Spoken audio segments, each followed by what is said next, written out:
Bueno, pues muy buenas de nuevo. En la siguiente sesión, que es el telón de acero, crímenes y represión en la Europa del Este. Y así. Iré presentando un poco a los participantes. Y vamos, no es que tengamos ausencias, ahora vamos a ver. A mi derecha está el profesor Jan Stanisław Czejanowski, es de la Universidad de Varsovia, es uno de los grandes entendidos, no solo en este tema, sino además, como van a ver, habla en un perfecto español, ¿no?, en nuestra lengua cervantina.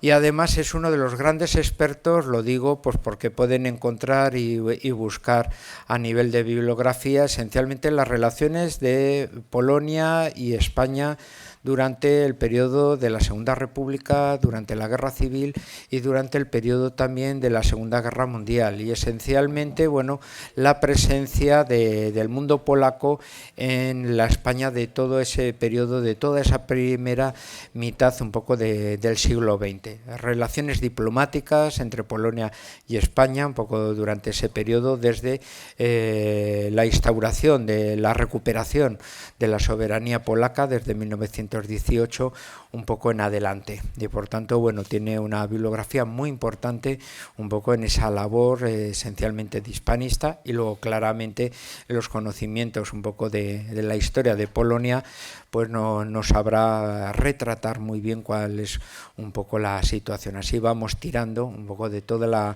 escuela hispanista, un poco tan importante que existe en Polonia y muy reflejada pues en la Facultad de Artes Liberales, ¿no? A mi izquierda pues está Adán Dergan, ¿no?, que algunos también lo han podido conocer de la vez anterior, que estuvo acompañando al resto del equipo del NEF, ¿no?, de la Comisión Nacional de la Memoria. Adán Dergan es el director general adjunto de la Comisión Nacional de la Memoria.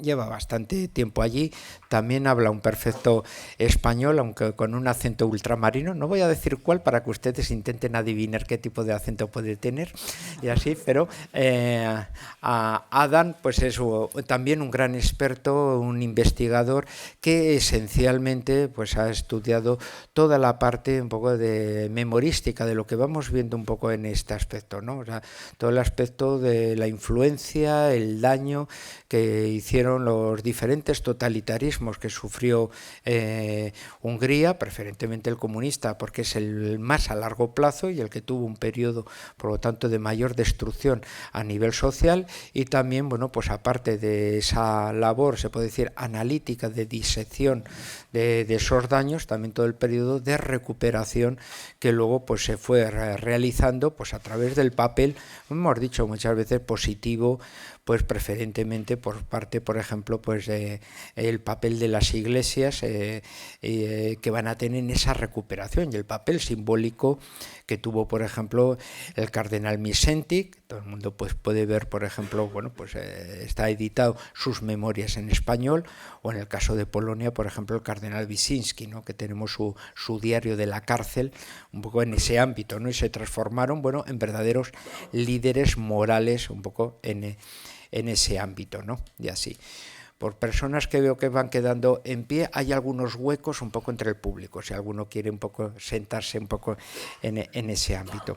En tercer lugar, no tenemos ninguna ausencia, pero es que el profesor Joshua Bologan, que es el representante de Rumanía, aparte de ser académico de la Universidad Occidental de Timisoara, y también, bueno, con un currículum de investigación académica pues importante, tanto por su formación filosófica, ciencias políticas, con varios máster en estudios históricos, es que también es diplomático, y además diplomático de los importantes. ¿Por qué? Por los destinos. Ha sido embajador de Rumanía en Italia, país en el cual la comunidad rumana pues llega a los 2 millones de personas, o sea que es una embajada de muchísimo trabajo. Luego ha sido embajador de Rumanía en España, donde la colonia, pues como sabemos, pues ha estado en torno al millón en la época en que él estuvo, y ahora es el embajador ante la Santa Sede.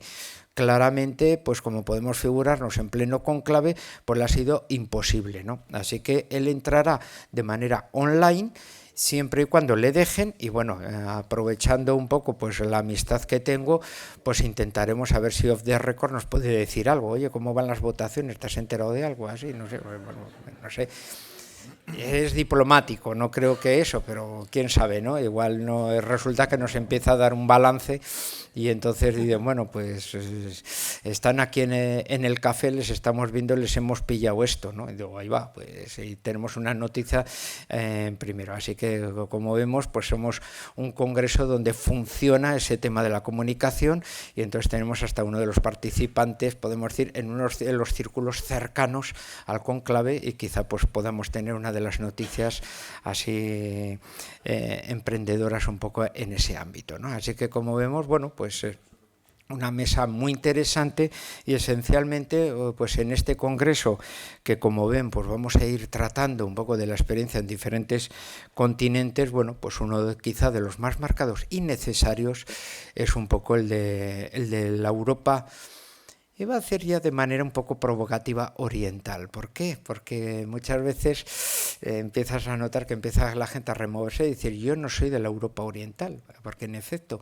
cuando nosotros cogemos nuestros libros y hablamos de la Guerra Fría, de la partición que sufre Europa en dos, y hablamos de la Europa libre, Europa occidental, y la Europa que quedó sometida al totalitarismo comunista como Europa oriental, claro, nos olvidamos que históricamente toda la vida esa zona fue la mitad de la Europa, fue la Europa central. Y por lo tanto, claro, una Europa que ha tenido una interrelación histórica pues muy grande entre nosotros. Todos los que ya han podido dar pues historia moderna, etcétera, pues han visto claramente un poco la gran interrelación. Para nosotros, para los españoles, pues tuvimos un poco el recibir, casi se puede decir literalmente, en nuestras playas, pues un poco los restos, un poco de esa Europa que parecía que desaparecía en 1945, ¿no? Cuando, bueno, pues grandes intelectuales, como podemos hablar de Vinti Laoria o Jorge Uscatescu por parte de Rumanía, o Andrés Revés, que había llegado unos años antes procedentes de Hungría, ¿no? O Józef Wojewódzki, ¿no? Por parte de Polonia, grandes intelectuales que llegan casi como náufragos de un mundo a punto de desaparecer bajo esas embestidas del totalitarismo comunista, que encuentran en España una segunda patria y que van a enriquecer gran parte de nuestro mundo académico y universitario, aparte sobre todo de las facultades de filología, de interpretación, traducción que se van a desarrollar. Nos fijamos, por ejemplo, en un libro para mí de los mejores de mi colección, aunque un amigo común de Jan y mío, el profesor Niskivinsky, pues ya me arrebató 2 ejemplares de mi biblioteca, El espíritu del trabajo, del cardenal Wyszynski, pues por ejemplo fue traducido del polaco al español por uno de aquellos exiliados que estaban en España, salió en español antes incluso que en inglés y en francés, y fue, bueno, pues uno de los libritos, pues bueno, pues la verdad, pues porque el cardenal Wyszynski fue uno de los grandes intelectuales de doctrina social de la Iglesia y esencialmente del tema de labor de trabajo, dignidad humana, etcétera, ¿no? O sea que estamos descubriendo personas muy importantes. Esos restos, se puede decir, esos supervivientes de aquel mundo que va a fenecer, pues son los que se trasladaron a España y nos dieron, bueno, pues una riqueza y fueron simiente también un poco de esa pluralidad académica importante a nivel universitario que estamos disfrutando. Con la caída del muro volvimos otra vez a tomar ese punto, y por eso también ese sentido en muchos aspectos de gran protagonismo que estos europeos, centroeuropeos, dijeron, no nos incorporamos a Europa. Europa no estaba completa sin nosotros. Entonces lo que hacemos es volver a complementar lo que era Europa. O sea, antes erais una Europa amputada, nosotros no nos estamos integrando en Europa, nos estamos complementando. Y nos aportan, desde luego, bueno, una herencia, una cuestión que ahora casi estamos en una circunstancia contraria, ¿no? Antes nosotros intentábamos preservar nuestros valores, nuestras raíces de civilización cristianas frente a un totalitarismo comunista que ha dominado durante décadas una parte de Europa. Esa lucha contra el totalitarismo, el fin del totalitarismo. Ahora ellos nos van a hablar detalles, cada uno de la experiencia de sus países, de cómo lo sufrieron y cuáles fueron los verdaderos gigantes morales que aparecieron en sus países. Y ahora, curiosamente, cuando ellos han recuperado la libertad y están dándonos una demostración plena de cómo se debe erigir una democracia, porque una democracia no puede ser plena si no se basa en una base valórica que pueda alimentar esa democracia, porque si no, de ahí surgen los egoísmos, las individualidades y por lo tanto los totalitarismos. Pues resulta que la Europa occidental, que ya hemos dejado muy lejos nuestras antiguas experiencias un poco en ese ámbito. Nosotros tuvimos una ligera represión de tipo comunista durante la guerra civil que hizo sentir un poco aquello, pero conseguimos librarnos un poco de aquella experiencia durante décadas, de haber sido una república popular. No obstante, ahora resulta que tenemos, bueno, un movimiento neomarxista, el movimiento wokismo, que pretende de esa manera también disolver, deshumanizar un poco en ese ámbito el mundo de la sociedad, la familia, debilitarlo para un mejor control. Para eso tenemos que volver otra vez a saber quiénes somos, que somos personas, que tenemos una base, por lo tanto, digna, y que esa base digna no puede ser afectada por ningún tipo. Así que vamos a ver qué es lo que sucede un poco en esos países, cómo lo sufrieron, cómo lo lucharon y cómo han conseguido, bueno, pues llegar hasta el momento de ahora. Porque ahora nosotros servimos un momento de segundo hogar a aquellos náufragos. Ahora resulta que ellos se han transformado en los guardianes de un mundo recuperado, cuando nosotros estamos sufriendo muchas tormentas y tenemos que sobrevivir a ellas y saber cómo responder. Un poco como hemos dicho, desde una universidad que tenemos la suerte que caminamos en dirección a la verdad y experimentamos, unas veces fallamos, otras veces seguimos adelante, pero tenemos cierta libertad un poco para ello. Así que, sin aburrirles con mis apreciaciones, pues paso la palabra al profesor Czejanowski, que por tanto nos hablará precisamente sobre esa experiencia represiva y también de lucha, de recuperación de Polonia. Muchas gracias.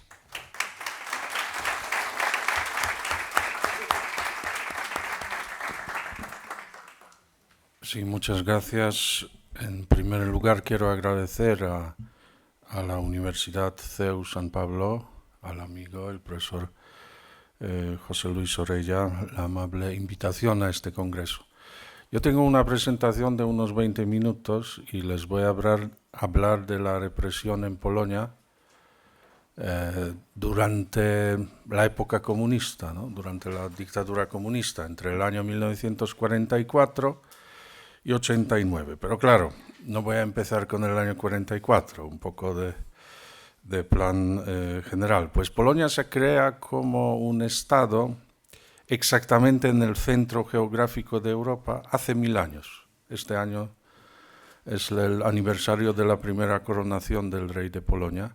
Y claro, y es el asunto, ¿no? Que nosotros una vez estamos en el este, luego nosotros queremos estar en el centro. En el occidente no, porque nos pilla muy lejos. Luego otra vez estamos en el este. Y eso cambia cada X tiempo, cada generación, cada dos. Y ahora estamos en el centro, por lo menos nosotros mismos. Y eso que nos ubiquen en el este también está bien, porque nos hace reflexionar por qué, ¿no? ¿Por qué esa diferencia?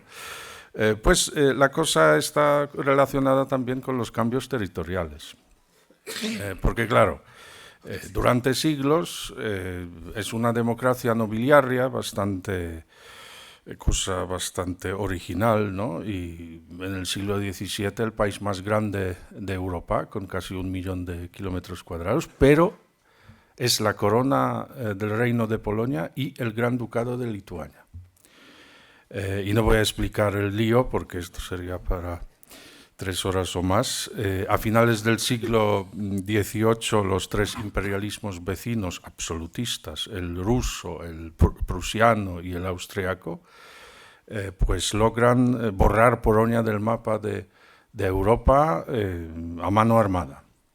Y luego tenemos lo que llamamos los repartos, que es una ocupación prácticamente de las tierras polacas divididas en 3 trozos, y además algunas tierras polacas para los polacos son Polonia, para nuestros amigos de otras naciones es su estado o su futuro estado, entonces también es una cosa complicada. En 1918 Polonia recupera su independencia, no es el país tan grande como antes, Lituania ya tiene su independencia, Ucrania quiere ser independiente, Ruteña Blanca, que no es Bielorrusia porque no es ninguna Rusia, Ruteña Blanca también, hay un movimiento que quiere tener su propio país, pues se está formando todo. Y el peligro más grande es el bolchevismo comunista,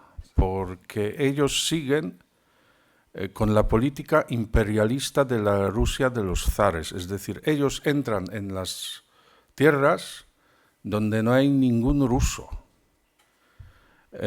Entonces, ¿cuál es el método? Pues todo está disfrazado con el lema de liberar a los proletariados.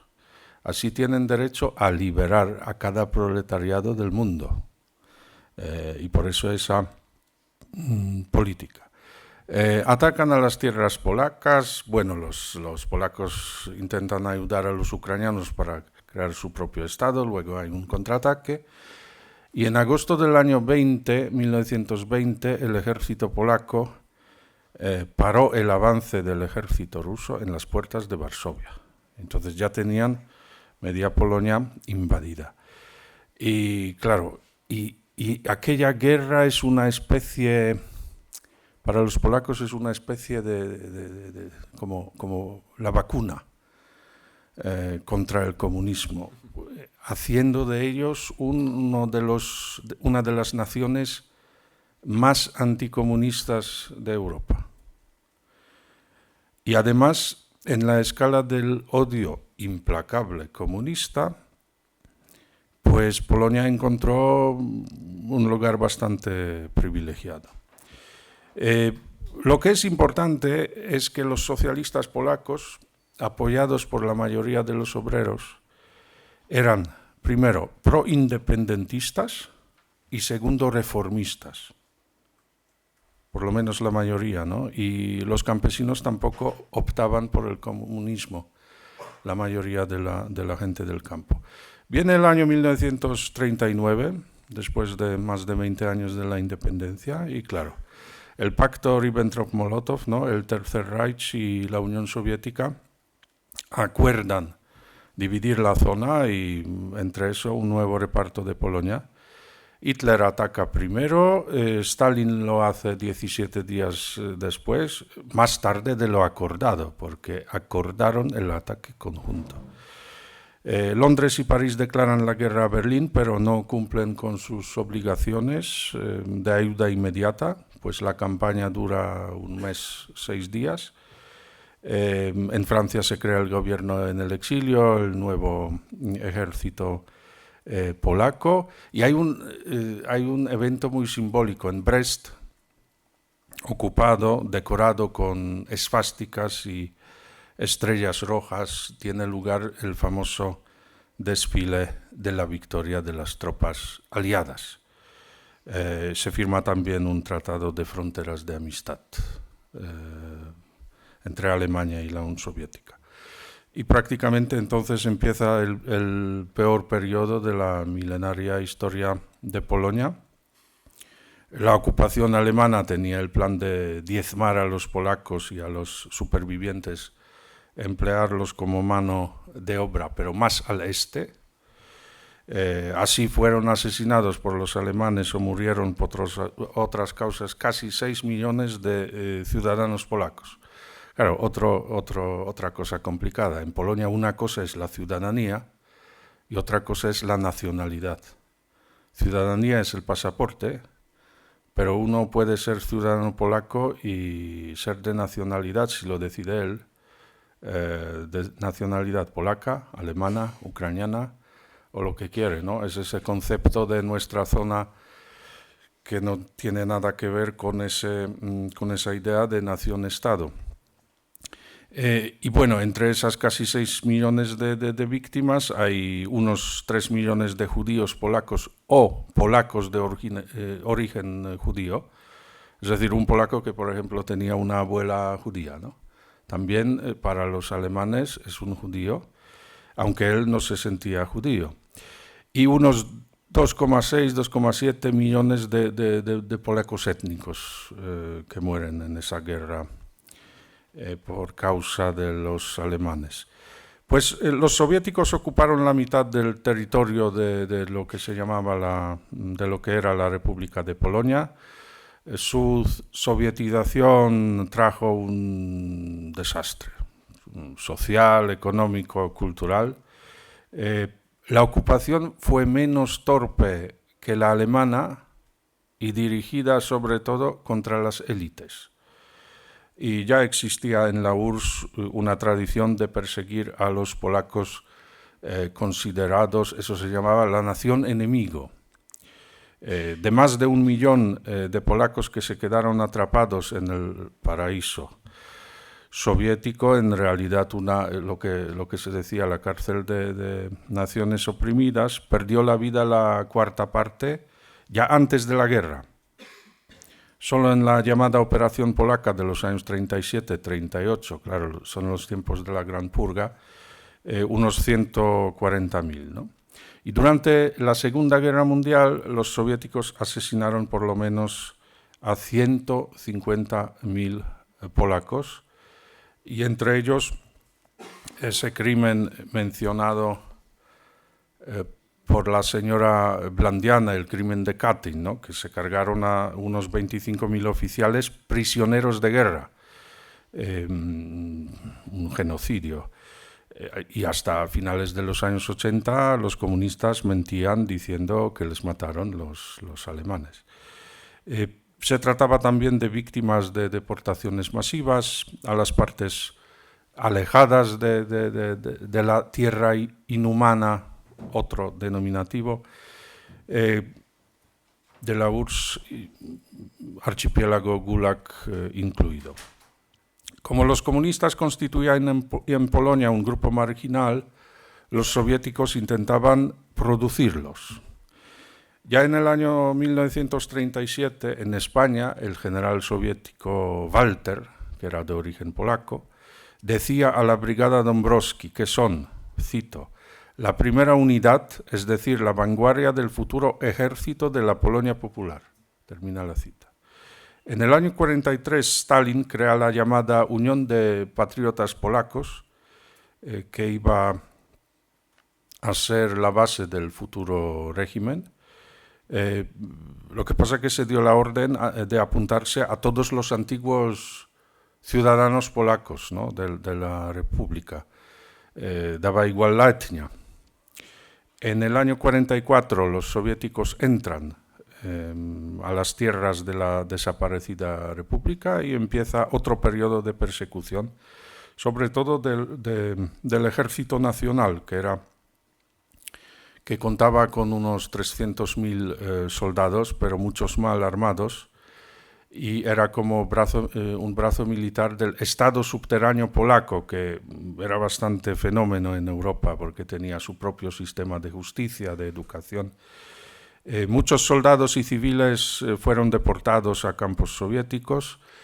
Cuando estalló el levantamiento de Varsovia en agosto del año 44 contra los alemanes, los soviéticos pararon la ofensiva para que sus antiguos aliados tuvieran la posibilidad de sofocarlo. Más de 150.000 de los habitantes de Varsovia fueron asesinados o muertos de otra manera. Y tras la capitulación, la ciudad quedó destruida por orden de Hitler. Y a mí me parece que sin el levantamiento los soviéticos hubieran llegado primeros al Rin. Entonces, la historia de Europa Central sería otra, ¿no? Stalin creó un gobierno títere polaco que cuando terminó la guerra en Europa fue reconocido por los aliados occidentales. Pues la Segunda Guerra Mundial resultó para los polacos un desastre. El país destruido, una parte del territorio entregada a la URSS, aunque se recuperaron tierras en el oeste que los alemanes quitaron a los polacos en la Edad Media. 500.000 de polacos se quedó en el exilio, sobre todo las élites. Washington y Londres entregaron a los soviéticos Polonia y, por supuesto, otros países de la región prácticamente gratis, lo que luego pagaron caro durante la Guerra Fría. Y todo a pesar del gran esfuerzo polaco en los campos de batalla, bueno, Monte Cassino, Narvik, Tobruk, y claro, compartir el secreto de cómo romper la cifra alemana Enigma, que eso fue una contribución bastante importante. Empezó una nueva ocupación de Polonia por parte de ¿quién? De un enemigo mortal y tradicional de su independencia. Entonces se decía que el cólera había sido sustituido por la peste. El historiador polaco Andrzej Paczkowski habla de manera acertada de 5 fases de la represión de la dictadura comunista. La primera son los años 1944-47, que esto se podría llamar la conquista del Estado y el terror masivo, ¿no? Como los comunistas no disponían en Polonia de ninguna posibilidad de acceder al poder por la vía democrática, claro, la población en general, en su inmensa mayoría católica, sentía hostilidad hacia esta ideología y también la nueva experiencia de liberación, entre comillas, por parte del Ejército Rojo, marcada por los asesinatos, las violaciones y los robos. De estos últimos se decía que a la gente se les liberaba, sí, pero de su propiedad. Sin embargo, era algo distinto que el omnipresente terror alemán anterior, ¿no? El soviético era más selectivo y, claro, menos mortífero en cifras, lo que no cambia su carácter. La base del nuevo régimen fue el Ejército Rojo y los servicios de seguridad que en los primeros años de la posguerra tenían que enfrentarse contra las guerrillas anticomunistas. Los comunistas estaban constantemente amenazados. Todavía existían los partidos legales con el más fuerte, que era el agrario. Empezó una sangrienta lucha para primero aniquilar la resistencia armada y política y luego apoderarse del Estado. Desde el año 45, la seguridad compuesta por comunistas experimentados mandados desde Moscú o de unos simples funcionarios de los obreros y sobre todo de los obreros y campesinos no cualificados y sin tierra, pues desde este año actuó más independiente. Ya no se realizaba todo con la ayuda de los moscovitas. Les ayudaba la milicia que es la policía, ¿no? Y un cuerpo de seguridad militar. La guerrilla aguanta hasta el año 47-48, cayendo en combate 9.000 funcionarios del régimen y más o menos tantos guerrilleros. Los comunistas decían que era una guerra civil, pues nada de esto en una sociedad tan hostil a esta minoría. Y por supuesto se usaron todos los métodos posibles aprendidos en los cursos del NKVD: infiltración, provocación, pacificación, de los territorios. En el año 46 se organiza un referéndum que resulta un fraude. En la campaña fueron detenidos miles de ciudadanos, cometiendo los comunistas también asesinatos selectivos. Las condiciones en las cárceles, por las cuales entre el año 45 y 48 pasaron unas 150.000 personas, pues eran inhumanas, y algo habitual fueron las torturas. Las condenas eran sumarias, sin pruebas, con unos jueces y fiscales que no eran abogados, ni tenían educación superior, ni de vez en cuando ni la primaria. El grado de las penas decidía el partido, se dictaron 2.000 penas de muerte, se llevaba a cabo también los procesos abiertos, según los modelos soviéticos. A los combatientes de la resistencia antialemana se les condenaba como colaboracionistas de los alemanes, algo absurdo. Al Ejército Nacional se le tachaba aliado de Hitler, lo que nunca fue, al contrario que los comunistas. En el año 47, antes de las elecciones teóricamente libres, se detuvo a 60.000 activistas del Partido Agrario, los comicios se falsificaron, los comunistas los perdieron, pero oficialmente ganaron. En otoño de este año desapareció la resistencia organizada y claro, y el régimen también se aprovechó del cansancio de la guerra e inmediata posguerra y del deseo de construir el país devastado, ¿no?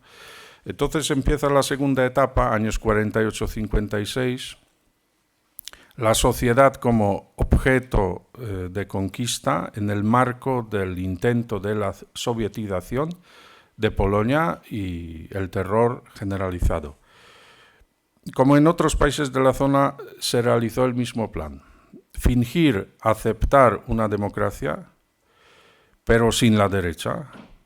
Y luego, con el paso del tiempo, los comunistas se quedarían con todo el poder, aprovechando el control de los ministerios de fuerza, siempre con el apoyo soviético.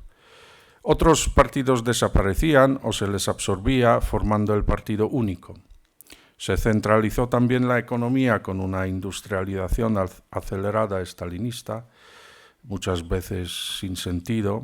Empezó la colectivización de la agricultura, pero esta no tuvo mucho éxito por una fuerte resistencia por parte de los campesinos y la posición de la Iglesia.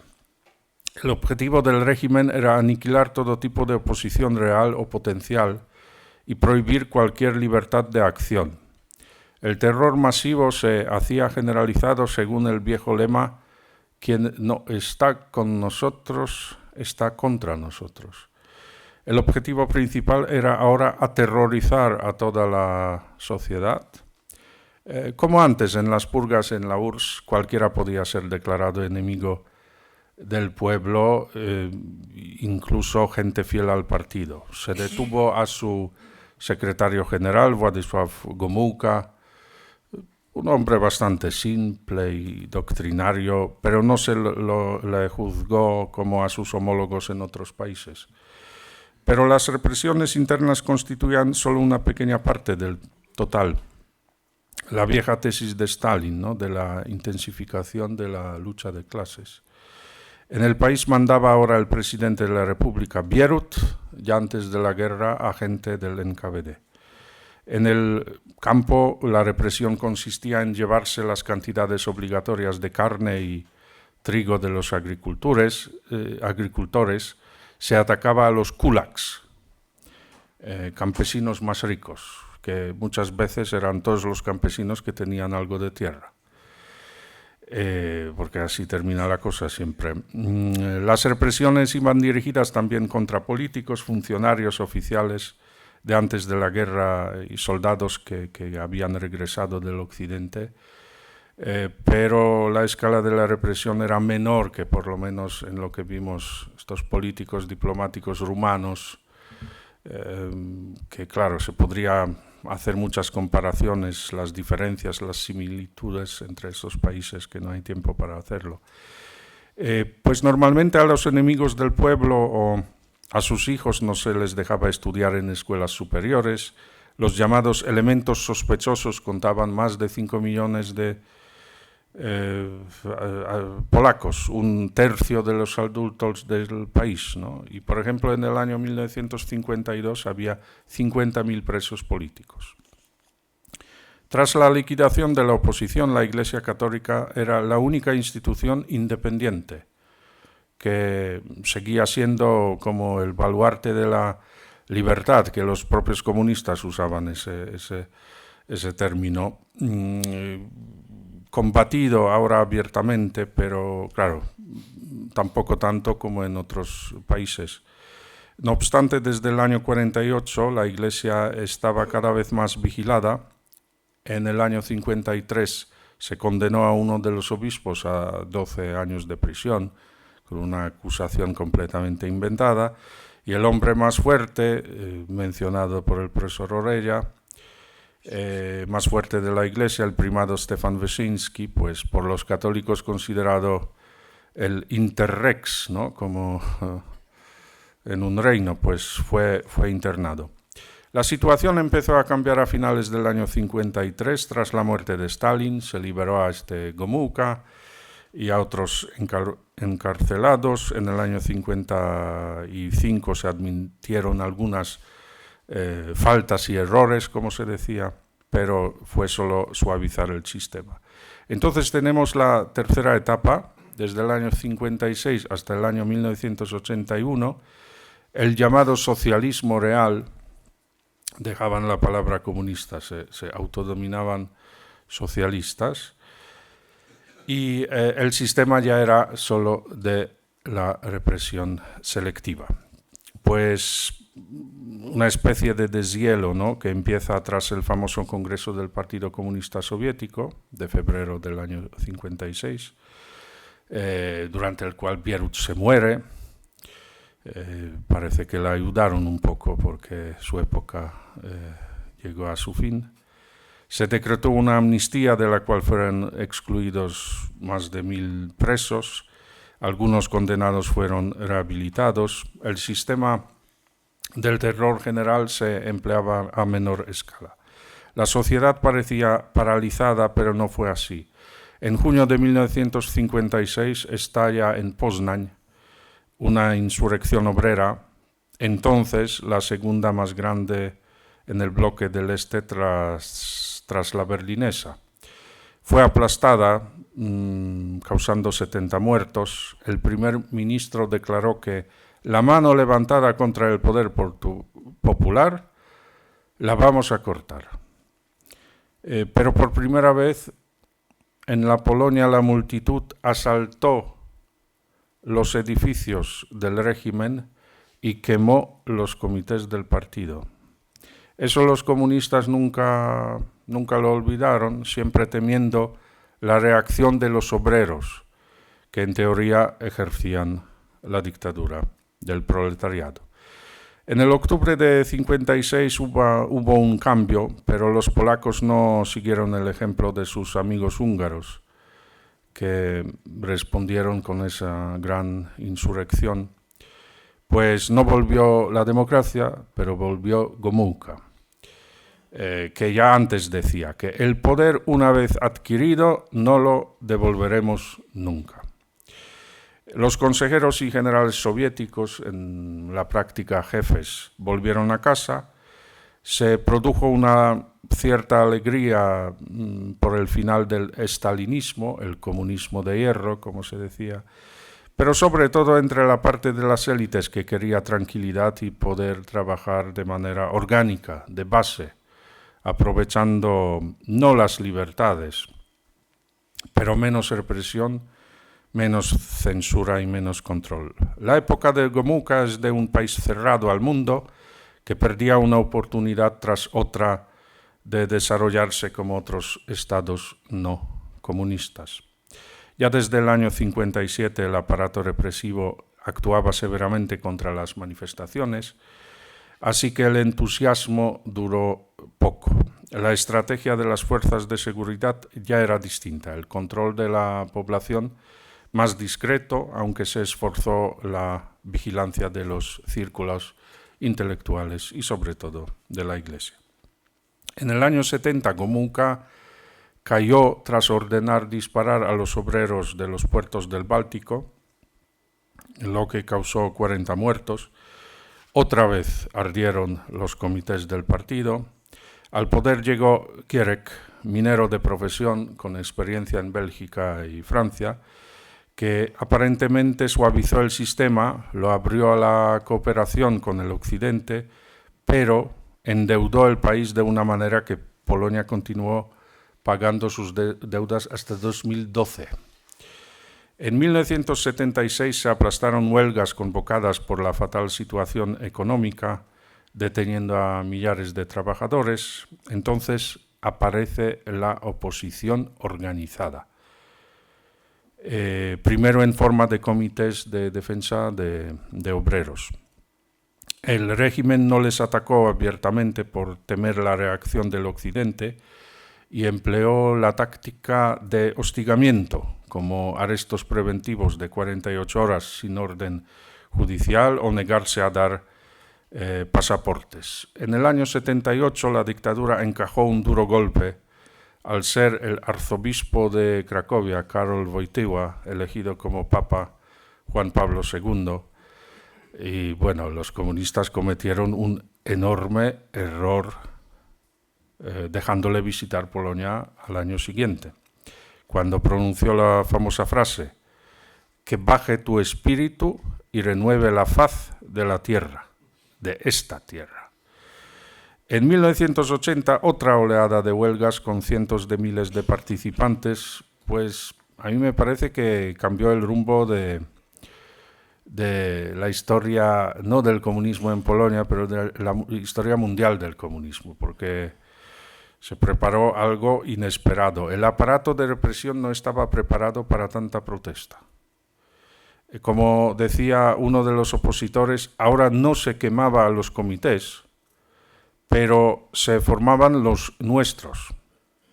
Se fundó el movimiento de solidaridad con Lech Wałęsa, llamado normalmente Walesa, ¿no? Porque son esas letras polacas que no se sabe cómo pronunciarlas. Un obrero de los astilleros de Gdańsk. El gobierno tuvo que firmar un acuerdo que legalizaba este sindicato, un sindicato libre en una dictadura comunista. Algo increíble hasta entonces. El entusiasmo era enorme, la censura prácticamente se paró. Todas las películas del año 80-81 son sin censura, por ejemplo, del oscarizado Andrzej Wajda, ¿no? Al poco tiempo Gierek cae y empieza la cuarta etapa, años 81-86. Estado de guerra, una tentativa de represión generalizada. Ya termino. En 1981 llega al poder general Jaruzelski, un militar, decreta el estado de guerra, que en realidad es un golpe de estado contra la constitución comunista. Se lleva a cabo una gran operación policial y militar con el uso de tanques que acaba con las huelgas y en las minas de Silesia con 14 víctimas mortales. Se detuvo a 4.000 personas que fueron juzgadas por tribunales militares. Se desconectó los teléfonos, lo que produjo muertes entre los no atendidos por los servicios de ambulancia. Pues en total hubo 100 víctimas. Se cerraron las fronteras y se introdujeron el toque de queda y los salvoconductos para viajar. Se internó a miles de activistas de solidaridad. La ley marcial se levantó en el año 83. Al año siguiente, un grupo de funcionarios de seguridad mató al padre Jerzy Popiełuszko, conocido por organizar misas por la patria. Los autores del crimen fueron juzgados. Oficialmente actuaron por su cuenta. Este asesinato provocó una fuerte conmoción y el refuerzo de la determinación de los opositores. El régimen estaba prácticamente desacreditado. Hubo más casos aislados de sacerdotes y activistas de solidaridad asesinados. Miles de personas salían a las calles el 3 de mayo, que es la vieja fiesta de la independencia en conmemoración de la Constitución polaco-lituana de 1791, la primera moderna en Europa y la segunda en el mundo. Pues una fiesta prohibida de una manera no muy inteligente por los comunistas. La quinta y última etapa, 86-89, del alto de fuego a la capitulación. Llega la perestroika, la glasnost soviéticas, con la, claro, un poco ingenua esperanza de que este sistema, siempre tan inefectivo económicamente, se podía reformar al ampliar algunas libertades. En el caso polaco, la crisis económica era feroz con el uso de cartillas de racionamiento. El régimen empezó las conversaciones con la oposición. En el año 86 se liberó a todos los presos políticos. En el 88 una oleada de huelgas provocó las negociaciones con la Solidaridad, que terminaron con la llamada Mesa Redonda, donde se negoció elecciones parcialmente libres para junio del año 89, que los comunistas las perdieron completamente. Es decir, fue una votación aplastante. Eso constituía la caída del comunismo en Polonia y el principio del fin del poder de esta ideología en la zona. Fue entonces, y no cuando la caída del muro de Berlín, que ocurre en noviembre, ¿no? Un poco más tarde, cuando por lo menos en Polonia todo lo importante ya estaba decidido. El compromiso polaco posibilitó a los del régimen preparar su sitio en el capitalismo, en la democracia. En el año 91 se disolvió el Pacto de Varsovia. En el año 93, que es muy importante, se fueron los rusos de sus bases. En el 99 Polonia se integró primero con la OTAN y en 2004 entró a la Unión Europea. Y todos pensábamos que ya estábamos seguros para siempre. Conclusiones, terminando. Primera, la represión comunista con más de 50.000 víctimas, la mayoría durante el estalinismo, es solo uno de los pilares de este sistema, ¿no? El tema es mucho más amplio. 2. El comunismo en Polonia fue impuesto a mano armada por los soviéticos y no por una fuerza interior. Nunca se hubiera instalado allí sin el ejército rojo soviético. Primero fue una ocupación, entre 45 y 56 una semiocupación y más tarde un sistema de control con las bases militares. El país fue independiente solo en papel, siendo explotado por Moscú económicamente. Eso es otro tema. En la propaganda oficial, la Unión Soviética mantenía a países como Polonia, ¿no? Pero eso que Polonia vendía su carbón con los precios 36 veces menores que los precios del mercado, pues de eso no se acuerdan. Tercera conclusión. No hubo ninguna revolución comunista y por eso el terror siempre fue centralizado. Hasta el año 56 fue un régimen criminal que rozaba al totalitarismo y aunque luego parcialmente cambió, seguía sin el apoyo popular, lo que se demostró tanto en las primeras elecciones del año 47 como en las últimas de 89, con 2 derrotas rotundas de los comunistas, al principio y al final. El apoyo para la dictadura era escaso, sobre todo existía entre los que ascendieron socialmente, que no eran tantos como se pensaba, y no todos que ascendieron socialmente apoyaban a la dictadura. Es una especie de fenómeno. El régimen solo se pudo mantener con el uso de la fuerza y aunque evolucionaba, siempre estuvo dispuesto a recurrir a ella a gran escala, sobre todo cuando una parte de la población se rebelaba. Preúltima conclusión. Dentro de las mentiras de la propaganda está la visión que los comunistas combatían solo a la derecha y a las clases pudientes. Pues, sin embargo, en el caso de Polonia, todos los demócratas, que eran la mayoría, y no demócratas, pero independentistas, de los años 40, por ejemplo, eran sus enemigos. una minoría impuesta por la URSS gobernaba en Varsovia y en los gobiernos del exilio en Londres estaban representados todos los viejos partidos, desde la izquierda hasta la derecha. Y la última conclusión, desde el punto de vista de los números, la represión del comunismo no fue la más desastrosa para los polacos, que claro, es un caso bastante original. Peores fueron los alemanes y su nazismo, pero basado en el tradicional chauvinismo nacionalista, que este nazismo no cae del cosmos, ¿no? De repente.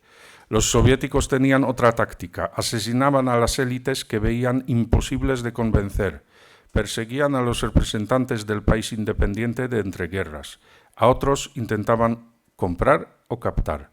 Luego los comunistas en Polonia seguían este modelo durante el estalinismo. Después la represión se suavizó, también gracias a la fuerte oposición activa y pasiva de una parte de la sociedad y el papel de la Iglesia. Se luchó por crear una especie de libertad en algunas esferas de la vida, como en la educación, la ciencia o la cultura, pero hubo un cambio. Cuando pasaron 2 generaciones, ya pocos se acordaban de la Polonia de entreguerras, y para muchos, cada vez más, el sistema comunista se convertía en el único punto de referencia conocido. Muchas gracias.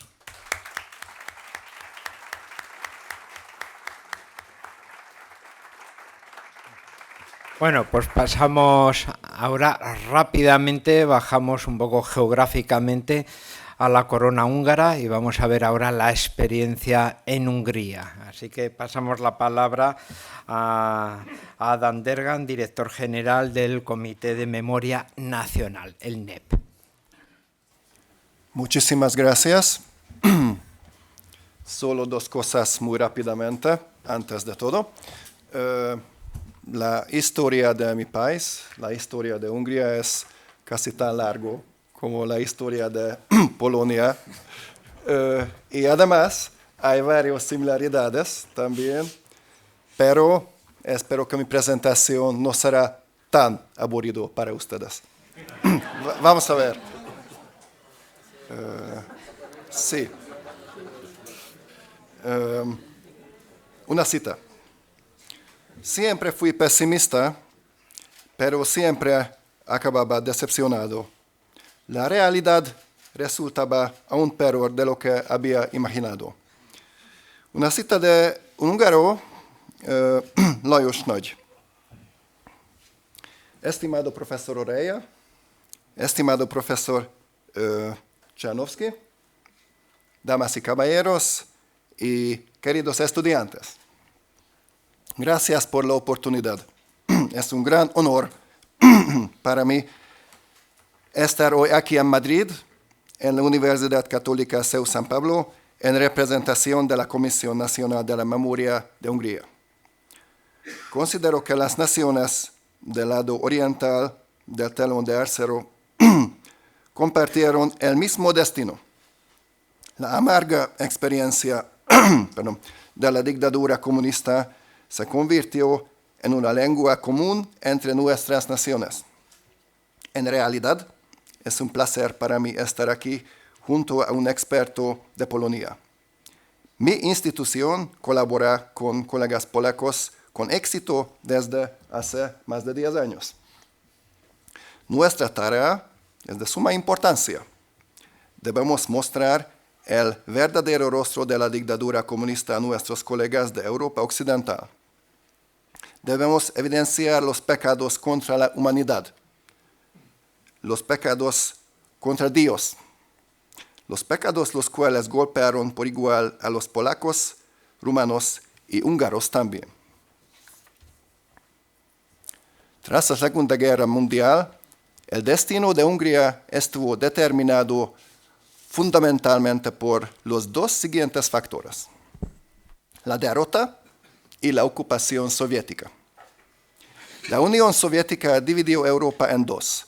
El Imperio Rojo, que oficialmente liberó Hungría, pero en realidad la ocupó, gobernó a los húngaros hasta 1990. hasta el año del cambio de régimen. Como resultado de la Segunda Guerra Mundial, Hungría quedó en ruinas. Casi todas las fábricas, ferrocarriles, carreteras, vehículos, tierras de cultivo y edificios quedaron destruidos. Museos, archivos y colecciones públicas sufrieron pérdidas irreparables. Solo para dar un ejemplo, durante el asedio de Budapest, nuestra capital, los médicos de la Wehrmacht acostaban a los soldados alemanes heridos sobre cartas medievales húngaras. En serio. Sin embargo, la mayor pérdida fue, por supuesto, las de las numerosas vidas húngaras perdidas.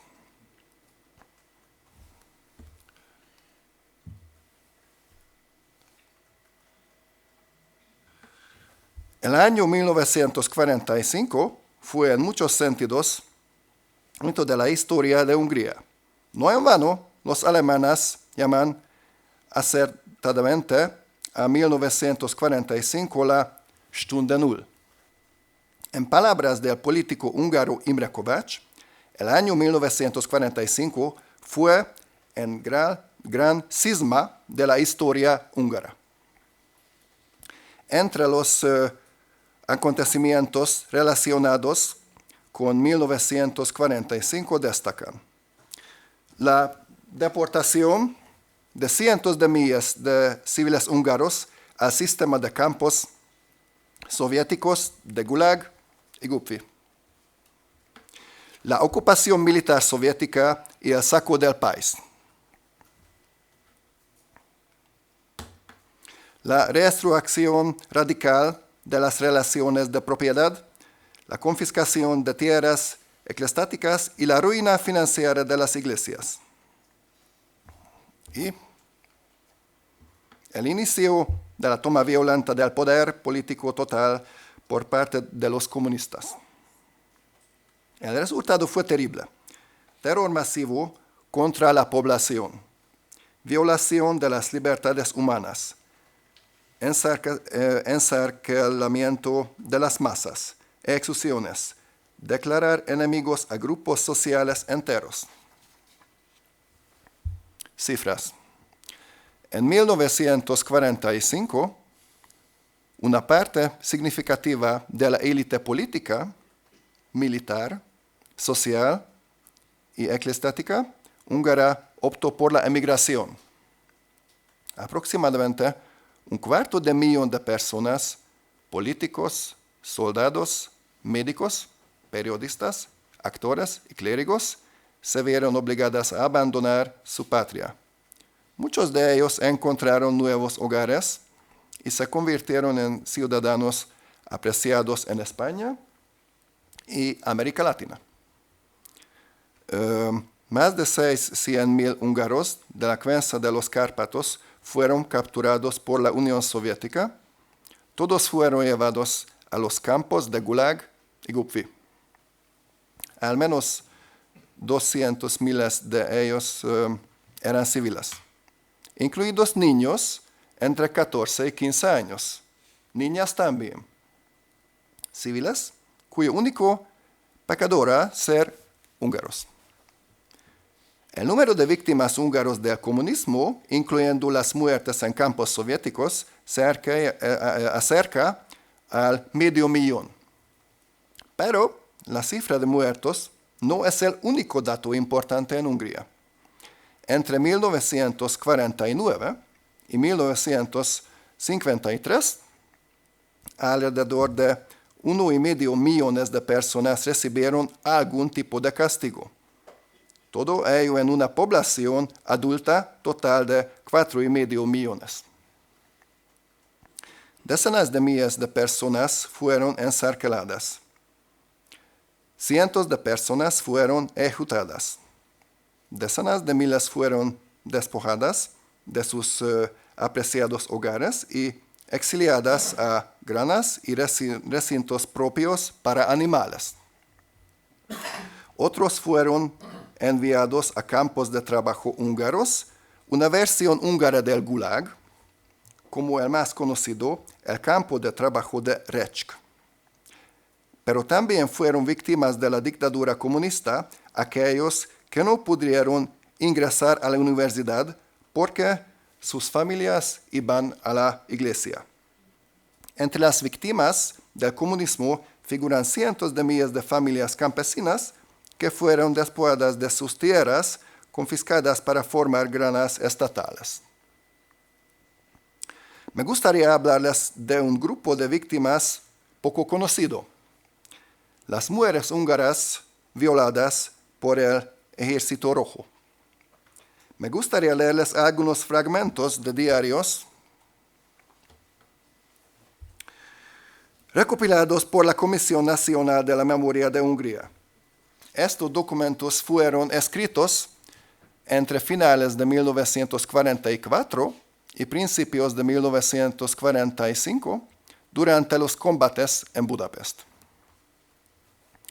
Entrada del diario de Hildegard Fay, 11 de febrero de 1945. Están sacando los apartamentos uno tras otro. Incluso serían capaces de matar por joyas y alcohol. A menudo nos apuntan con una pistola si no les damos lo que piden. Ayer tapamos el agujero que los alemanes habían hecho en la pared para poder escapar. Siempre hacía frío y no se podría dormir ahí. No nos atrevemos a subir al apartamento porque los rusos están merodeando ahí todo el tiempo. Entrada del diario de Miklós Marut, 10 de enero de 1945. Alguien trajo la noticia de que ellos habían violado una niña de 6 años. En Budakeszi, 20 hombres violaron a otra de 8 años. Entrada del diario de Terezrín.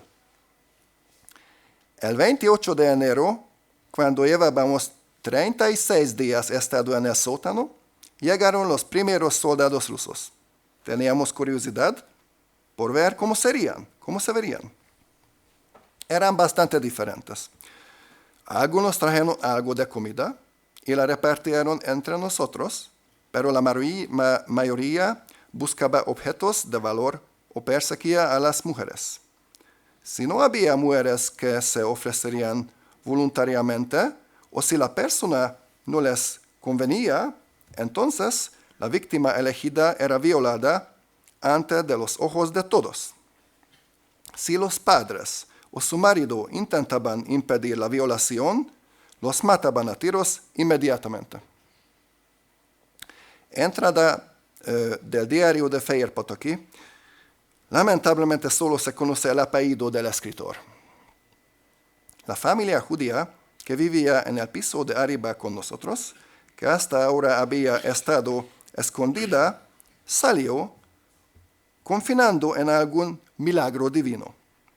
A pesar de todas sus protestas, a la joven esposa la atraparon unos 3 hombres ahí mismo en la cocina, mientras que a la anciana enferma que había en la habitación le sacaron de la cama y unos 4 la violaron en el suelo.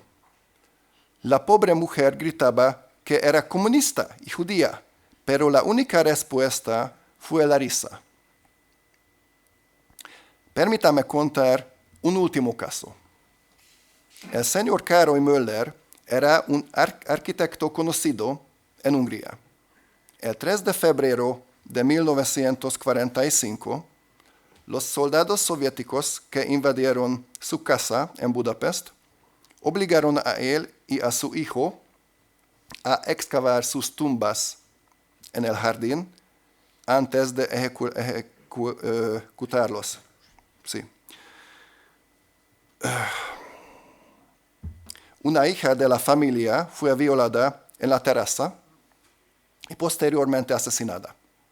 La esposa y la otra hija de Károly Müller fueron deportadas y nunca regresaron a Hungría.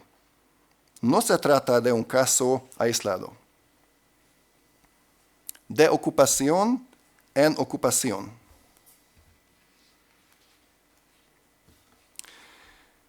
El Ejército Rojo liberó Hungría de la ocupación alemana, pero la Hungría democrática no pudo construirse sobre las ruinas de la tiranía derrotada.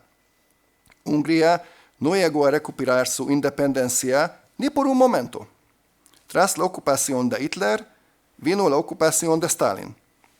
Las estrenadas húngaros fueron truncadas por la realidad geopolítica y en lugar de libertad llegó la falta de libertad. En noviembre de 1945 se celebraron en Hungría elecciones democráticas, multipartidistas y libres, que fueron reconocidas por las potencias occidentales. Las elecciones fueron ganadas por un partido cristiano y conservador, el Partido Pequeño Proprietario Independiente, en húngaro független kisgazdapárt. Este partido obtuvo el 57% de los votos. El Partido Socialdemócrata quedó el segundo lugar con el 17%. El Partido Comunista Húngaro ocupó el tercer lugar con el 16%. El Partido Nacional Campesino quedó en cuarto lugar con el 7%. Sin embargo, el Ejército Rojo, que ocupaba Hungría, exigió que le incluyera a los comunistas en el gobierno. De hecho, los ministerios más importantes fueron entregados a los comunistas. Comenzó así el proceso de construcción de una dictadura total.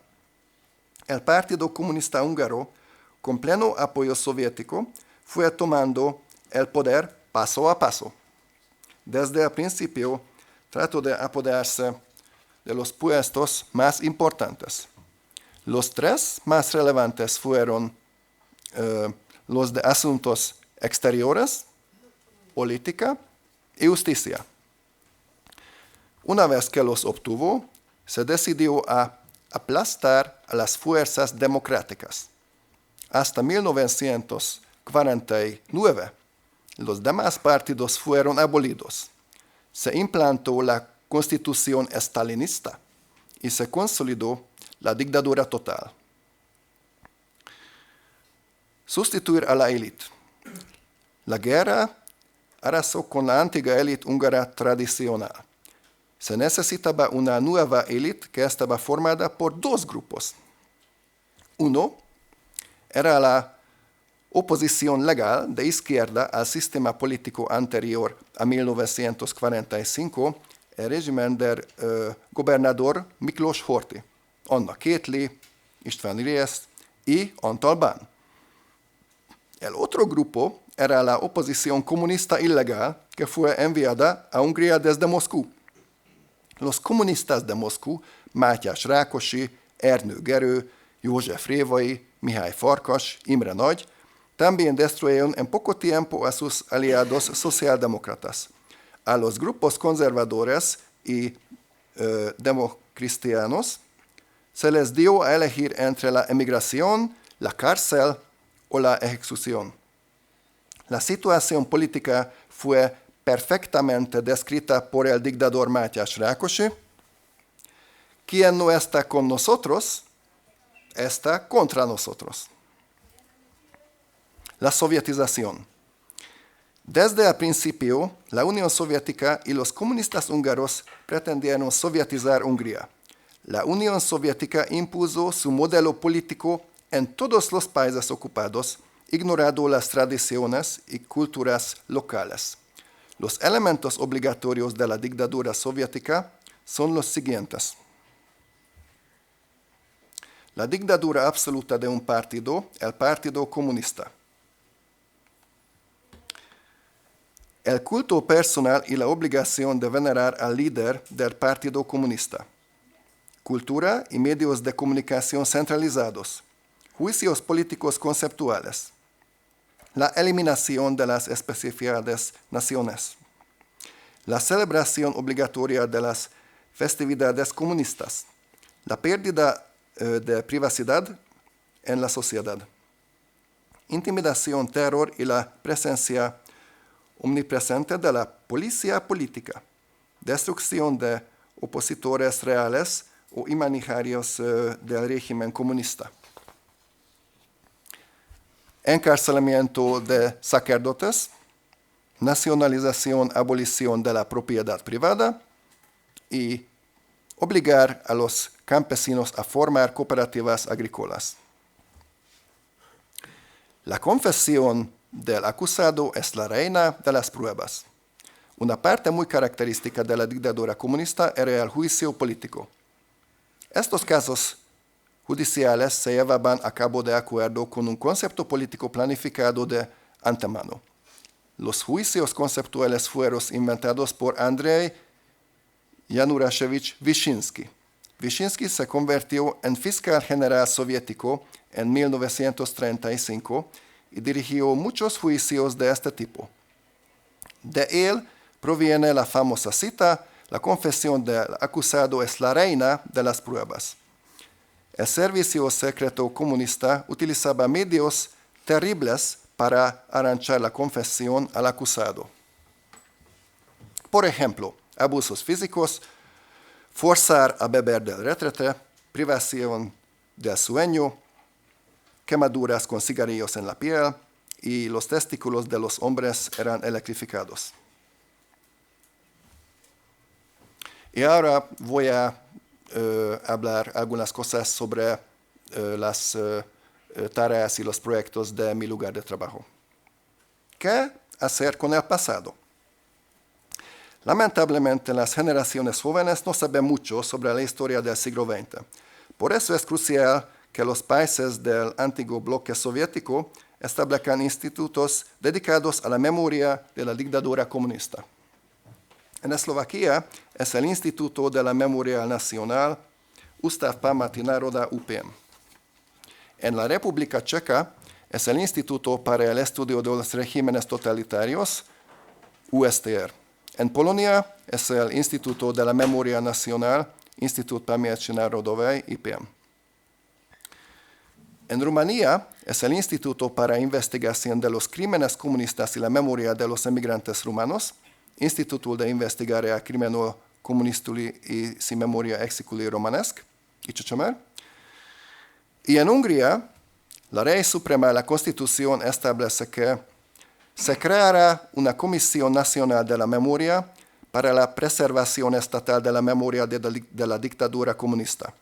La Comisión Nacional de la Memoria investigará el funcionamiento de la dictadura comunista, el papel de las personas y organizaciones que ostentaron el poder comunista y publicará los resultados de sus actividades en un informe exhaustivo y otros documentos. La comisión, formada por 5 historiadores, trabaja de manera independiente de cualquier otra organización. Nuestras tareas más considerables son las siguientes: revelar el funcionamiento del poder en la dictadura comunista, recuperar y conservar la memoria de las víctimas, otorgar satisfacción moral y organizar programas educativos. Colaboramos con instituciones hermanas de otros países, así como con archivos, universidades y organizaciones internacionales fundadas para preservar la memoria de las víctimas de otras dictaduras. Divulgamos los resultados de nuestras investigaciones mediante conferencias, libros, exposiciones, películas y bases de datos en Internet, como en las siguientes páginas. Libros, obras sobre el periodo de la dictadura comunista para los jóvenes, varias películas, exposiciones, varias bases de datos en la red y, por supuesto, cooperaciones internacionales, por ejemplo, con nuestros amigos de CEU. Muchísimas gracias por su atención.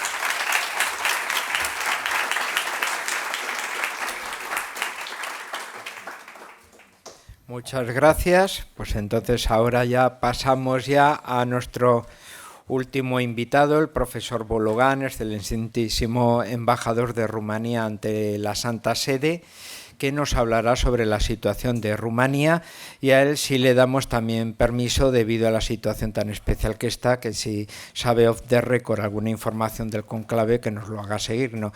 Le prometemos que no saldrá de España la información, ¿no?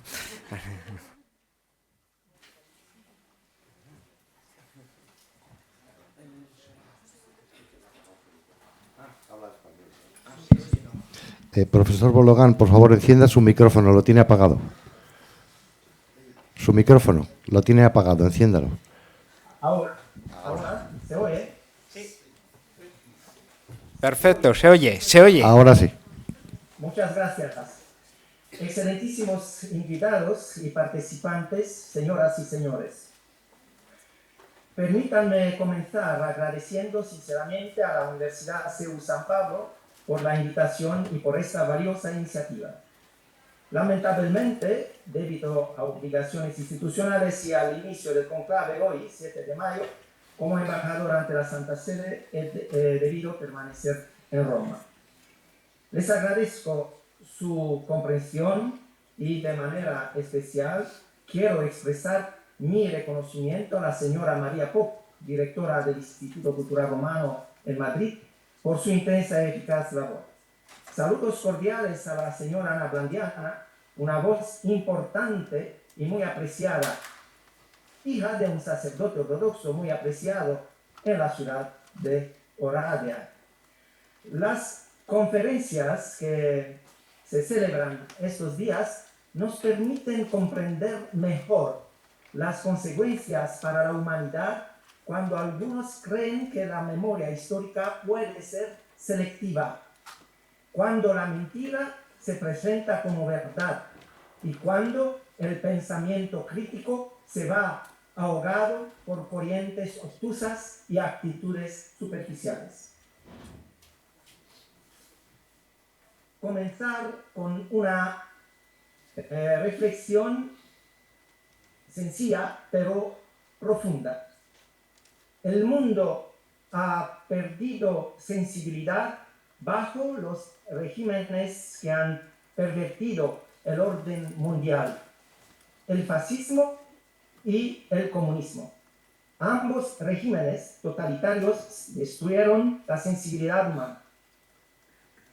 Hoy quiero presentarles la figura de un prelado que fue encerrado en prisión solo por tener fe y por mantenerse coherente con sus principios en un contexto hostil.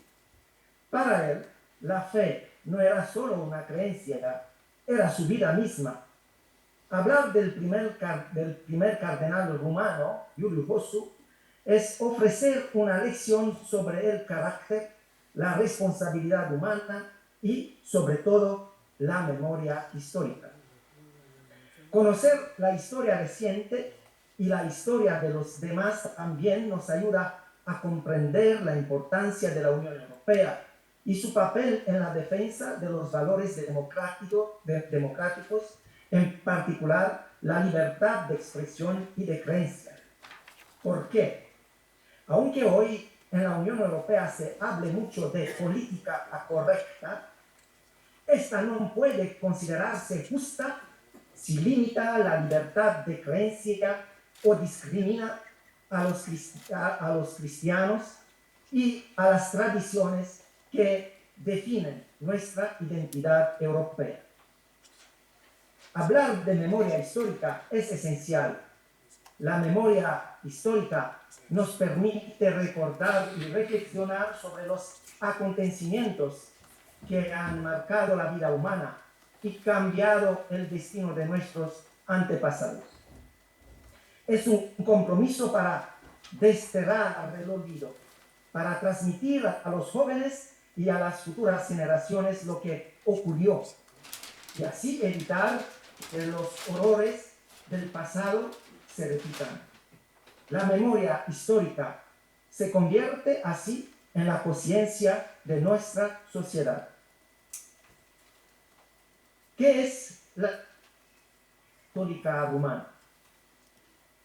Para entenderlo, debemos recordar que la Iglesia cristiana se dividió en 1054, dando lugar al cristianismo oriental y al cristianismo latino. El deseo de unidad ha acompañado siempre a la historia del cristianismo. El Concilio de Ferrara, 1438, interrumpido a causa de la peste, y luego de Florencia, 1439, ofrecieron una fórmula para la unidad, aunque no fue aceptada por todos. En el siglo XVIII, en Transilvania, los rumanos, que no eran reconocidos entre las naciones porque se les consideraba cismáticos, encontraron su primera voz cuando su iglesia ortodoxa se unió a Roma. Esta iglesia greco-católica, formada por un clero educado y culto, fue fundamental en el despertar de la conciencia nacional, cultural e histórica de los rumanos. La Iglesia greco-católica rumana, que fuera la ley durante el comunismo, es una de las 24 iglesias sui iuris que integran la Iglesia católica, la Iglesia universal. Es una iglesia oriental católica que sigue la tradición de la liturgia constantinopolitana o rito bizantino. La ilustración rumana fue el resultado de la unión de la Iglesia Ortodoxa romana con Roma. Por presión del régimen comunista que tomó el poder en Rumania, el 1 de octubre de 1948, en la noche del 28 al 29 de octubre 1948, los 6 obispos greco-católicos fueron arrestados. El 1 de diciembre de 1948, el gobierno comunista, bajo el orden del general Wyszynski, ordenó la disolución y el espontáneo paso de todos los greco-católicos, quienes serán 1.500.000, a la Iglesia Ortodoxa Romana, a la que se dieron algunas de sus propiedades, incluyendo 4 catedrales, mientras que el resto fueron confiscadas. Los obispos greco-católicos y muchos sacerdotes fueron arrestados por actividades antidemocráticas, principalmente por negarse a romper con la reaccionaria Santa Sede. De los 6 obispos arrestados, 4 murieron en prisión. Mientras tanto, la Iglesia Ortodoxa fue purgada de los sacerdotes hostiles al régimen comunista y por los siguientes 40 años mantuvo buenas relaciones con las autoridades. Los obispos greco-católicos y toda la élite política e intelectual rumana fueron encarcelados en la prisión de Sighet, en la zona norte de Rumanía, donde hoy tenemos el memorial del comunismo, que es el memorial del dolor, de la tragedia. Pasaron hambre, fueron humillados, a veces con el pretexto de que estaban en contra del progreso. Ojo a los matices. En contra del progreso. En una celda había 9 y todos hacían sus necesidades en un cubo, y en otro tenían agua para beber y lavarse. Los enterraban por la noche sin misa en fosas comunes y sin cruces u otra pista de donde estaban enterrados. En nombre del progreso, el hombre queda reducido. En 1955, el obispo de Cruz-Gerla, Iuliu Hosu, fue liberado y puesto bajo arresto domiciliario en un monasterio. Él rehusó la propuesta del patriarca ortodoxo rumano, Justinian Marina, de volverse arzobispo ortodoxo de Iași y metropolita de Moldavia, y así ser el sucesor oficial del patriarca. Permaneció bajo arresto domiciliario y cada año envió un memorando al presidente de la República pidiendo que las leyes de la República y los acuerdos internacionales fueran observados con respecto a los greco-católicos. En 1969, el Papa Pablo VI lo nombró cardenal in pectore, es decir, sin publicar su nombramiento, que solo fue revelado el 5 de marzo de 1973, 3 años después de la muerte del obispo. La abolición de la Iglesia greco-católica fue el resultado de la ingeniería social estalinista. Un decreto sin ley, como lo describió el cardenal Hosu. ¿Quién fue Iuliu Hosu y por qué quiero hablar de él? Me acuerdo del milagro del nacimiento y la acción en la concepción de Hannah Arendt. Nacer es un milagro en sí, pero la auténtica gloria está en cómo confirmamos nuestra identidad mediante las palabras y hechos. En este sentido, Iuliu Hosu es un ejemplo a seguir. Hosu fue una figura de fe del pueblo rumano y de Europa. Jugó un papel decisivo en la unión de Transilvania con Rumania el 1 de diciembre de 1918. Pero bajo el comunismo fue reducido a un número, el prisionero número 6. Su ejemplo nos enseña, entre otras cosas, que la experiencia religiosa ayuda a interpretar lo que nos sucede en presencia de alguien que está ausente, es decir, de Dios. De hecho, hay una forma cristiana de superar el mundo. Ánimo, yo he vencido al mundo. Jesucristo instó. El sentido religioso es el resultado de una decisión personal. Elegir un objetivo significa comprometerse y esforzarse por conseguirlo. El carácter no es genético, se construye. Quien es fiel a la voz del alma es un hombre de carácter. La lealtad es un rasgo del carácter. Evita el oportunismo, la duplicidad y el fariseísmo. El cardenal Hosu propone un ideal motivador, un modelo de fe, de ética, en una época que Hannah Arendt había calificado de oscura. Aunque las ideologías paralizan la libertad, nunca pueden controlar ni limitar la libertad del alma. Podemos decir que la vida del cardenal Hosu habla también de la fenomenología de la esperanza. Iuliu Hosu quedó digno frente a la tormenta del tiempo. Rechazó una vida vivida en la mentira. Durante su encarcelamiento, encarnó lo que Václav Havel llamó el poder de los sin poder.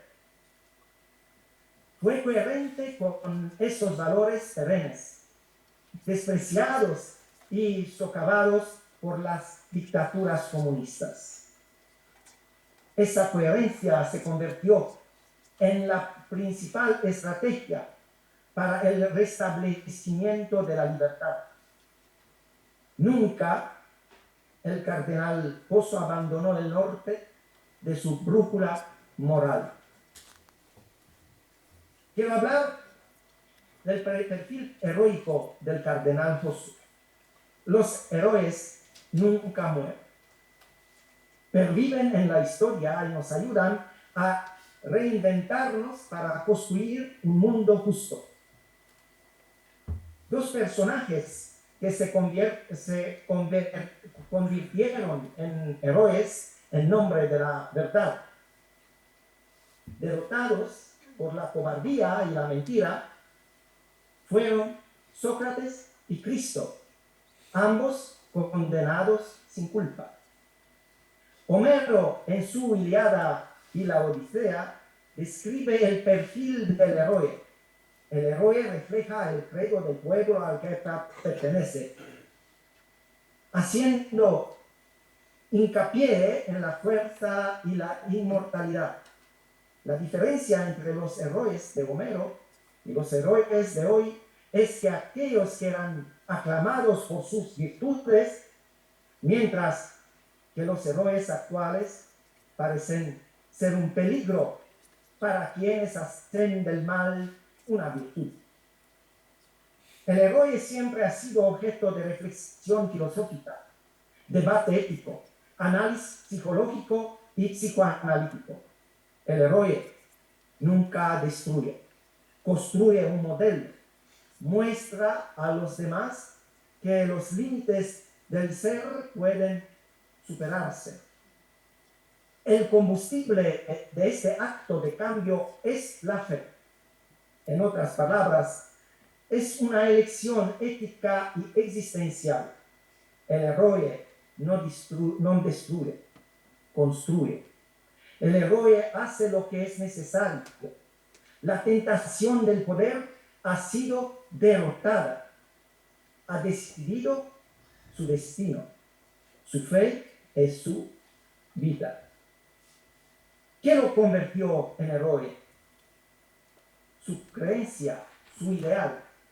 También el ideal de Lío, un modelo del el que me introduzco al adherirme a lo que quiero ser. El ideal de Lío no es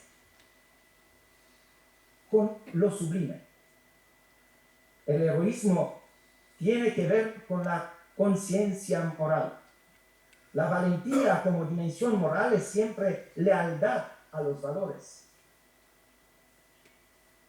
Su elección se convirtió en hábito episcopal.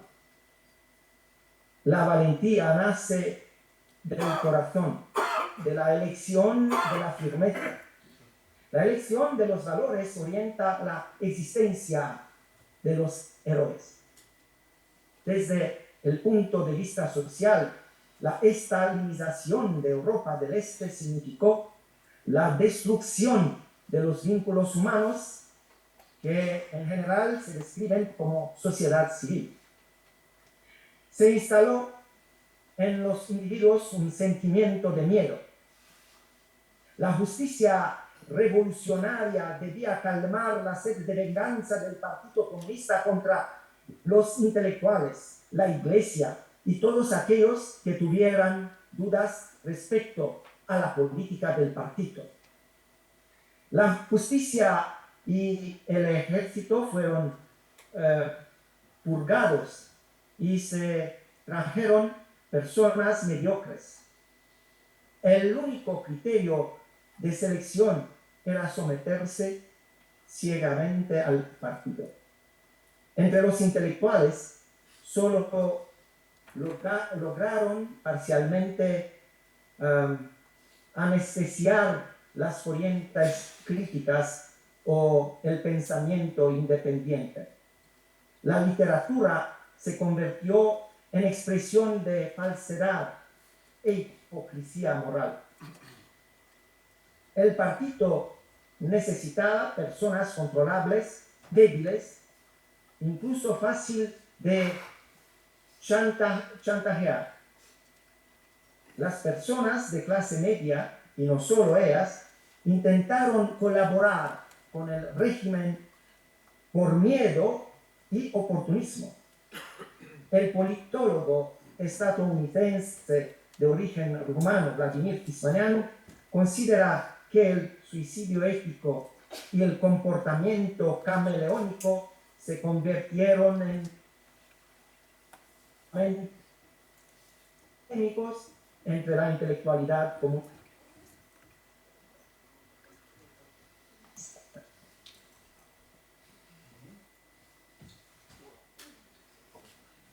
Como una de la película El Cardinal, La vida en prisión de Irigoyen, pone de manifiesto: el principio fundamental de la unidad entre nosotros es el amor, la solidaridad, pero el comunismo lo destruye. No es una comunidad, es una ruptura trágica de la normalidad. El comunismo sustituyó la trascendencia religiosa por la promesa de una salvación inmanente. El hombre nuevo, el Homo Sovieticus, capta la ambición antropológica del estalinismo. Ha sido una enorme ilusión, una fe tóxica, una utopía miserable. La mente humana agonizó en el cautiverio de la política del pensamiento. Por ejemplo, los profesores transmitían mensajes en los que no creían. Se anularon las distinciones morales tradicionales, lo que condujo a la inexistencia de la ética. Leszek Kolakowski afirmó que el comunismo representaba la supremacía de la mentira. El comunismo no es un régimen creíble. El elemento central de su supervivencia era la violencia. Conclusiones. Reconstruir el pasado trae episodios de la historia a la conciencia. Es muy importante.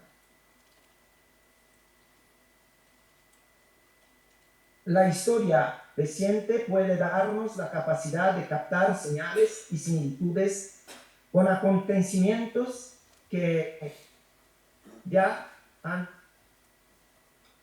No debemos olvidar que las grandes catástrofes de nuestro tiempo fueron causadas por personas que creían en ideologías. Recuerdo que hoy en día el fenómeno de discriminación más extendido a escala mundial es la cristianofobia, a veces incluso en nombre del progreso.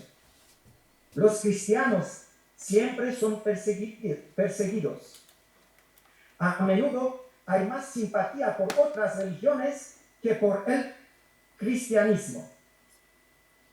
No pocas veces ha ocurrido que cuando se trata de cristianos exista una actitud a veces de reserva, mientras que cuando se trata de otros que se declaran ateos o de otra religión, sean tratados con más cuidado.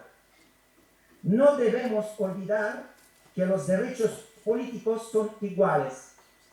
De lo contrario, estamos ante nuevas formas de autoritarismo. Eventos como el organizado por la Universidad CEU San Pablo nos ayudan a reflexionar y a mantenernos vigilantes, a tener la sabiduría de valorar la verdadera libertad, cuyas raíces son trascendentales, y también a adquirir el coraje para tomar postura cuando sea necesario. Y aprovecho la oportunidad para agradecer a los organizadores por la iniciativa. Ninguna época ha estado exenta del dominio del odio. El odio rechaza al otro. La tendencia autoritaria quiere borrar la alteridad impone un pensamiento único. Según Freud, en la vida humana el odio precede el amor. El odio y la violencia surgen también de la falta de palabra, de comunicación, del diálogo, que siempre nos conduce al conocimiento y al descubrimiento de los otros y sus pensamientos. Deseo que eventos como los organizados estos días en Madrid nos ayuden a redescubrir el poder movilizador de conceptos como dignidad, identidad, civilidad, verdad, confianza y tolerancia. El ejemplo del cardenal Yulhosu debe ser fuente de regeneración de la fuerza interior para descubrir el valor de la fe y de la esperanza. Y, hablando del alma, me complace mencionar también al filósofo checo Jan Patočka, quien nos habló sobre el cuidado del alma, aquello que hace posible todo lo que puede definirse como humano en nosotros: la moralidad, el pensamiento, las ideas, la cultura, la historia. El comunismo se enfrentó a personas que rechazaron vivir en la mentira y en la impostura mesiánica. Y estas pueden convertirse en el norte de nuestra brújula, en un mundo marcado por el relativismo, la indiferencia, la nostalgia por la época de las ideologías, y que a menudo interpreta erróneamente el progreso. Muchas gracias.